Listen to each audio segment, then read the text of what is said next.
Preserve DC go-go music blew up on social media once again last night. Now, you might have seen it trending with the hashtag Don't Mute DC and what appeared to be hundreds of people flooding 14th and U streets. Everybody was dancing to go-go. It looked like everybody was having a very good time. Michael Quander is live in Shaw where this fight first began. So the question I have, what sparked last night?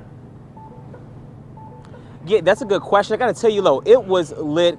Twitter was going crazy last night, Reese. It seemed to be a mixture between a protest, but also a celebration, all centered around this Metro PCS store right here on Chuck Brown Way and Florida Avenue. This store, legendary, a DC staple. I used to walk up and down here back and forth from high school in my early days of high school, I got to tell you, and you would hear the go-go just cranking from a little box they would have out here, a speaker box, and that music would just fill this entire intersection. An intersection that you can see right behind you is now changing. There are new buildings, cranes, there are condo buildings going up, new people moving in here. Someone complained about that music, and that music had to be shut off from the owner, but that didn't last for that long because the DC natives stood up, stood out, and actually started that hashtag Don't Mute DC and got that music back on. And take a look at this video from yesterday, because this shows that even though the music is back on now, that protest and that fight to keep DC music alive has not slowed down.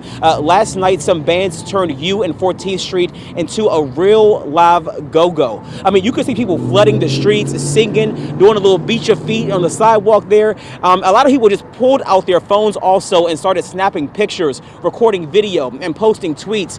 Tweets like this one right here from Gianna Bowler. She tweeted she was extremely proud to be a Washingtonian. Again, this is a mixture of protest and celebration of pride here. We also had Sheila A. Brennan, who said, listen to longtime DC residents, respect and learn about the culture and the history of DC.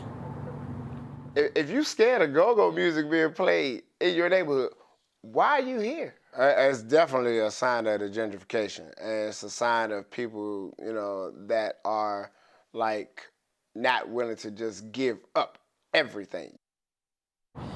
People are definitely still fighting for their culture here. That was DJ Dirty Rico and Andre Whiteboy Johnson from Rare Essence. Look, we sat down with them to talk about the history of go-go. We also talked to them about the changing face of DC and how gentrification has affected the go-go culture. And I got to tell you, we're going to have that full story with them coming up later on tomorrow morning on Get Up DC as a part of my For the Cultural segment. So, Reese, I want people to come back and tune in for that. Michael, I love you for the culture segment. That's when I get to use my real voice, my Saturday night voice. Oh, yeah, you know all about it. Oh, no, I hate it. All right, thanks.